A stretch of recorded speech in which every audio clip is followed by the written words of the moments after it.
भारत के मध्य हिमालय राज्य उत्तराखंड की ग्रीष्मकालीन राजधानी गैरसैंण भराड़ीसैंण में आप सभी मित्रों का हार्दिक अभिनंदन है। मित्रों, इस वीडियो के माध्यम से मैं आपको बताने का प्रयास करूंगा कि किस प्रकार से लगातार केंद्र में मोदी सरकार के शपथ ग्रहण करने के बाद यहाँ पर कश्मीर में 3 आतंकवादी आक्रमण अभी तक हो चुके हैं और पाकिस्तान का जो ISPR है, जिसको पाकिस्तानी आर्मी का भोंपू भी बोल सकते हैं, वो किस प्रकार से बातें बता रहा है कि भारत की जो एजेंसियों पर शक की दृष्टि डालकर बता रहा है कि पाकिस्तान आर्मी के 7 फौजी जो पाकिस्तान के जो खैबर पख्तूनख्वा में लकी मरवत के इलाके में मारे गए हैं, इन पर सरप्राइज अटैक हुआ है और आदि आदि बहुत सारी बातें ISPR बता रहा है। और यहाँ तक ISPR ही नहीं है, पाकिस्तान के पत्रकार कमर चीमा जैसे लोग भी इसी बात को दोहरा रहे हैं। तो विषय को मैं विस्तार से बताने का प्रयास करूंगा कि किस प्रकार इसके डायरेक्ट, प्रत्यक्ष और अप्रत्यक्ष प्रभाव आंतरिक सुरक्षा पर उत्तराखंड जैसे अविकसित राज्य जो कि 2 अंतर्राष्ट्रीय सीमाओं से जुड़ा हुआ है उस पर पड़ने वाले हैं और किस प्रकार से पाकिस्तान की ISI यहाँ की डेमोग्राफी बदली करने में लगी है। लेकिन सबसे पहले हम फोकस करेंगे कश्मीर पर, क्यों कश्मीर में ये क्या सब चल रहा है और केंद्र सरकार आने वाले समय में क्या करने जा रही है और क्यों मौलाना गैंग में हड़कंप मची हुई है। विषय वस्तु पर अधिक जानकारी देने से पूर्व मैं आपसे अनुरोध करूंगा कि आप हमारे चैनल गैरसैंण को लाइक करें, सब्सक्राइब करें, कमेंट्स करें और शेयर करें और साथ साथ अवेयरनेस के लिए लोगों के बीच में इसको बताएं, इन बातों को। नमस्कार मित्रों, मेरा नाम मदन मोहन ढोंडियाल है और गैरसैंण के माध्यम से राजनीतिक, आर्थिक, सामाजिक, सामरिक और सांस्कृतिक विषयों पर यहाँ से समीक्षाएं होती रहती है। पाक फौजियों का मारा जाना ये बहुत अच्छी खबर इसलिए है कि जिस प्रकार से जम्मू और कश्मीर में लगातार 3 जो है आतंकवादी घटनाएं हुई हैं, बेकसूर नागरिक मारे गए हैं और यह काम पाकिस्तान की फौज करवाती है आतंकवादियों से। लश्कर ए तोयबा, हिजबुल मुजाहिदीन इत्यादि इत्यादि उनके सब ग्रुप, उनके नाम बदली करके काम इसके पीछे पाकिस्तान स्थित ISI के हेडक्वार्टर से होता है। उनको ट्रेनिंग दी जाती है, असले दिए जाते हैं, उनको संसाधन मुहैया कराए जाते हैं और भारत पर आक्रमण किया जाता है, क्योंकि पाकिस्तान की फौज नहीं है, वो एक व्यापारी है। वहाँ की फौज जो है पानी बेचती है, साबुन बेचती है, दूध बेचती है, चावल बेचती है, घोटाले करती है और आप समझ सकते हो कि जो लड़ाई लड़ने का काम वहाँ पर आतंकवादी करते हैं, जो कि मदरसों से निकलते हैं। और मदरसों में क्या होता है कि मदरसों का जो प्रोडक्ट है उनके लिए कोई उसका मतलब नहीं है, एक चींटी के बराबर उसकी औकात नहीं है, वे मारे जाते हैं और उनको तसल्ली दी जाती है कि वो जन्नत में जाएंगे, आदि आदि ये सब चलता है। तो क्या होता है कि जो वहाँ से पाकिस्तान से जो इन्फिल्ट्रेट किए जाते हैं आतंकवादी या ISI के स्लीपर सेल या रोहिंग्या बांग्लादेशी, जिनके आधार कार्ड जो नकली डॉक्यूमेंट भारत में बनाए गए हैं, उन राजनीतिक पार्टियों ने बनाए हैं जिनको कुर्सियाँ चाहिए, जो मुसलमानों को संतुष्ट करके वोट लेती है। विशेषकर उत्तर प्रदेश में समाजवादी पार्टी, जिसके कि इस बार 40 के आसपास जो सांसद चुन करके पार्लियामेंट में जाएंगे और वे क्या वहाँ पर क्या गुल खिलाएंगे, आप समझ सकते हो कि वे भी कहीं अमृतपाल से कम नहीं है या अब्दुल सैयद से कम नहीं, जो कश्मीर का है, जो चुने हुए, या बेअंत सिंह के बेटे जो कि इंदिरा गांधी का कातिल था, उसके बेटे का भी संसद में चुन करके जाना। उसी प्रकार से ये समाजवादी पार्टी इत्यादि इनकी काम है। इनका एक ही उद्देश्य है, जो अच्छा काम कर रही सरकार को गिराना और यहाँ पर ऐसी स्थिति पैदा करना, भ्रष्टाचार को बढ़ावा देना, पैसा कमाना और यहाँ पर अपराधों की दुनिया को, जैसे कि उत्तर प्रदेश में था कि अतीक अहमद जैसे लोग, उनका जो है जो स्थापना, वैसे ग्रुप की स्थापना करना, उनको पानी देना, ये सारा चीज़ दाना पानी देना, यह सब काम ये कुछ राजनीतिक पार्टियां करती हैं। लेकिन भारत की जनता इस चीज़ को नहीं समझती है। वो क्रिकेट देखती रहती है और क्रिकेट पर ध्यान अधिक रहता है। यहाँ पर जब रियासी में लोग मारे जाते हैं पर उस पर ध्यान नहीं दिया जाता है, या दो घटनाएं डोडा वाली या कठुआ वाली होती है उस पर ध्यान नहीं दिया जाता है। भाई हो गई होगी कहीं घटना, हमें क्या लेना है, फौजी हैं वहाँ पे, मानो ये फौजी इनके अपने देश के नहीं है, बाहर के हैं। ये सारी चीज़ें भारत की जनता को उस समय देखना चाहिए जब ये वोटिंग करते हैं। और ये वोटिंग किसको कर रहे हैं? जो पाकिस्तान को सपोर्ट करने वाली पार्टियों को वोटिंग करते हैं। तो यह बहुत बुरी बात है, क्योंकि गजवा हिंद का जो कार्यक्रम है या जो जिहाद का कार्यक्रम है वो नॉन स्टॉप है। विशेषकर 1989 के बाद यह लगातार चल रहा है और आज लगभग 3 दशक से ऊपर का समय हो रहा है, यह कार्यक्रम जारी है। नरेंद्र मोदी के शपथ लेने के बाद 3 आतंकी अटैक कश्मीर में होना, आतंकी अटैकों का नॉर्थ कश्मीर से साउथ कश्मीर की ओर शिफ्ट होना, इसके पीछे क्या गणित है, क्या सोच है, इस पर भी केंद्र सरकार को, राज्य सरकार को सोचने के लिए मजबूर होना पड़ रहा होगा। अब बात करते हैं भारतीय सेना की। भारतीय सेना एक डिसिप्लिन्ड सेना है, अनुशासित सेना है। यहाँ के जो जनरल हैं साबुन तेल नहीं बेचते हैं, पाकिस्तान की तरह मिनरल वाटर नहीं बेचते हैं। इनको पाकिस्तान की सेना के मुकाबला भारत की सेना का नहीं किया जाता है कि ये सेना इतिहास में दर्ज करा चुकी है, जिसमें कि एक बहुत बड़ी संख्या में जो सरेंडर हुए हैं। बांग्लादेश जब बना था तो इनका इतिहास तो अपने में गजब का है। यह आप देख सकते हैं, जब भी किसी देश से टकराते हैं, अफ़गानिस्तान से टकराते हैं वहाँ पिटते हैं, भारत से टकराते हैं वहाँ पिटते हैं। लेकिन इनकी जो मदरसा ट्रेनिंग से जो लोग निकले हुए हैं में उनका मिसयूज़ करते हैं, वही इनके सैनिकों का काम करते हैं। पाकिस्तान की जनता कहीं भी जाए, कुछ भी खाए, कैसे भी रहे, इनको इससे लेना देना कुछ भी नहीं है।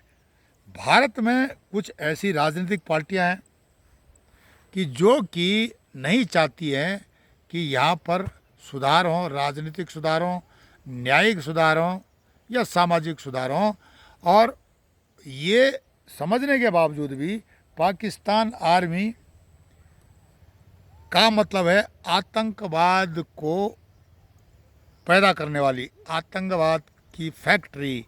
पाकिस्तान आर्मी जो is equal to ISI, ISI is equal to जिहाद, जिहाद इज इक्वल टू टेररिज्म, और terrorism is equal to Lashkar Taiba और हिजबुल मुजाहिदीन आदि आदि जो आतंकी ग्रुप है, उनका मतलब ये होता है। इसका मतलब है कि यह जो डोडा में, कठुआ में, रियासी में जो आतंकी आक्रमण हुए हैं, इसको पाकिस्तान आर्मी ने किया है। और यह स्पष्ट है, यह हम ई गैरसैंण के माध्यम से आपको कई बार बताते रहते हैं वीडियोस में डाल करके। और इस बात को आज जो है भारत के जो सामरिक विषयों के एक्सपर्ट हैं, विशेषज्ञ हैं, वे भी बता रहे हैं, चाहे जनरल बख्शी हों, चाहे मेजर गौराबारिया हों, या जो अन्य जो एक्सपर्ट हैं, जो डिफेंस एक्सपर्ट हैं, सामरिक एक्सपर्ट हैं, डिप्लोमेसी के एक्सपर्ट हैं, वे भी इस चीज़ को बता रहे हैं। इतिहासकार जो कि जड़ों से जुड़े हुए हैं, वे भी यह बता रहे हैं कि इसका एक ही इलाज है, पाकिस्तान आर्मी को ठोको। मेजर गौरव आर्या साहब ने अपने, जो मैं उनका एक देख रहा था यूट्यूब में, तो उन्होंने स्पष्ट सही कहा है।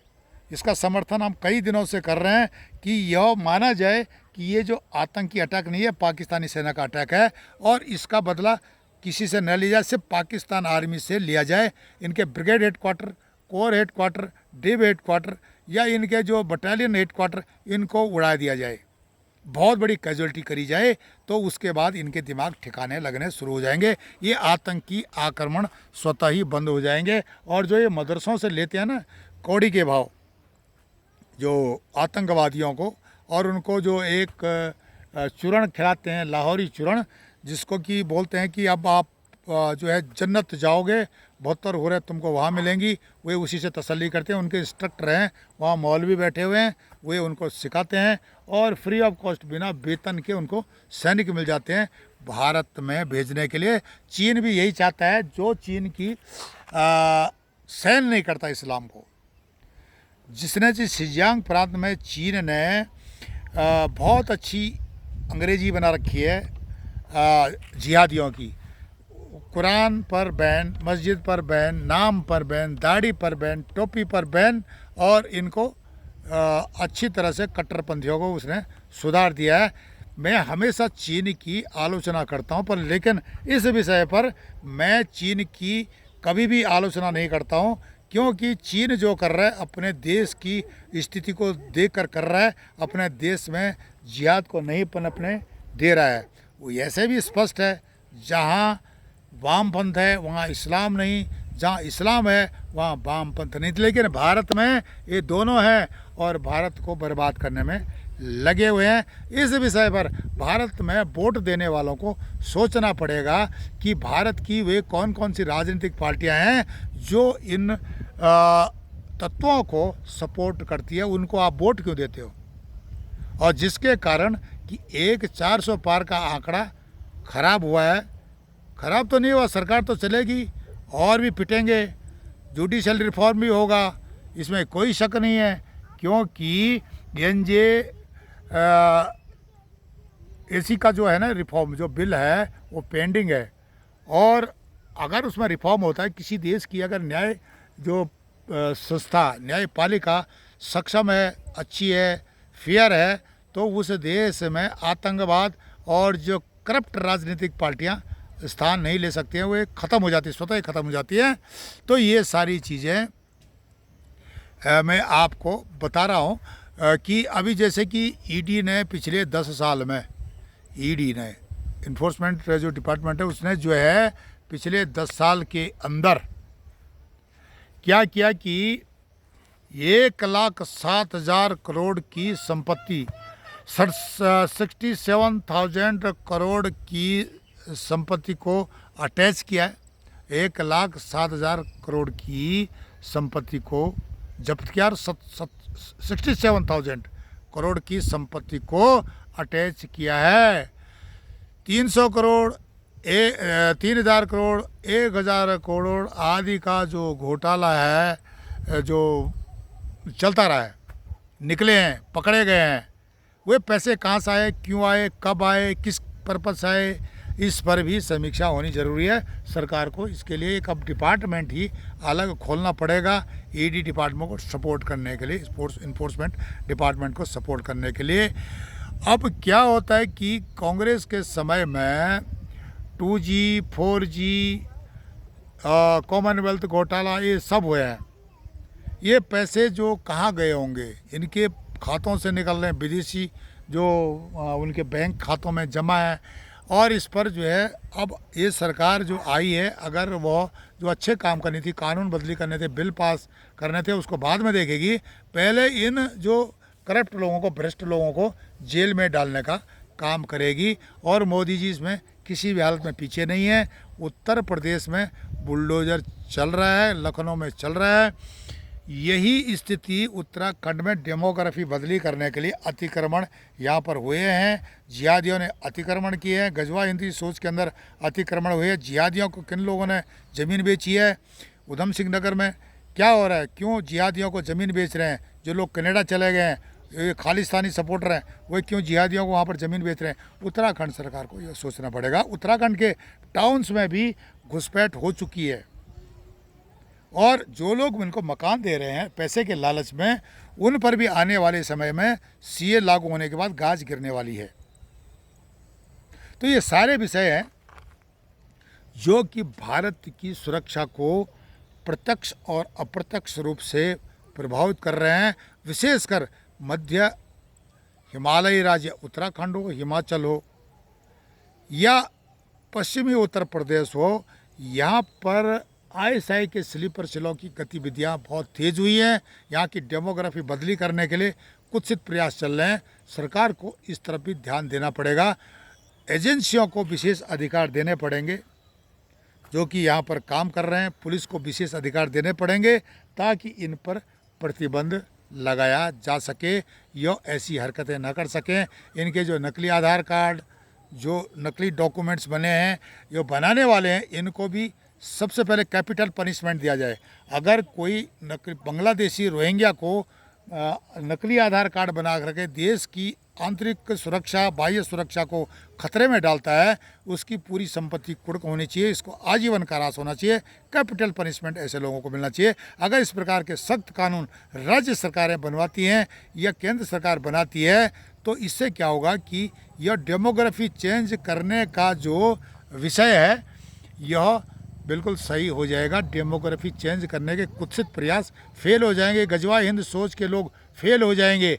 अब यहाँ पर देखिए ना, अब ये इस बार उन्होंने जो बहुत तथाकथित प्रगतिशीलवादी, बुद्धिजीवी, इतिहासकार, जिहादी, गजवा हिंद की सोच वाले खुश हुए हैं कि भाई इस बार हम बिल को पास नहीं होने देंगे, लेकिन सरकार बिल पास करके रहेगी। और आपको देखने में आ रहा है कि केंद्र में जो कैबिनेट बनी हुई है उसमें एक भी मुसलमान जो है कैबिनेट में शामिल नहीं है। इसके पीछे भी आप सोच सकते हो। दूसरी बात, अब सख्ताई से इस पर कार्रवाई की जाएगी आने वाले समय में। जिस प्रकार से सेकुलर प्रजाति की जो तत्व हैं वो एक काम कर रहे हैं, दूसरे लोग काम कर रहे हैं, इन पर प्रतिबंध लगना ज़रूरी है। उत्तराखंड जैसे राज्यों में छोटे छोटे टाउन में घुसपैठ रोहिंग्या बांग्लादेशियों की हुई है, नकली डॉक्यूमेंट्स लेकर के।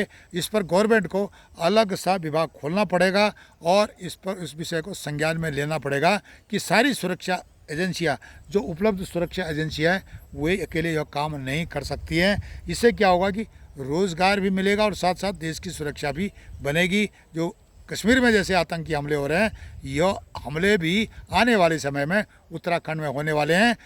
हल्द्वानी, धारचूला या जो देहरादून के छुटपुट जो हरकत, जितनी अपराधी गतिविधियां हैं, लव जिहाद, भूमि जिहाद यहाँ पर चला है, यह इसके प्रमाण है। आने वाले समय में जैसे ही जिहादियों की संख्या यहाँ पर बढ़ेगी, यहाँ पर स्थिति और गंभीर हो जाएगी।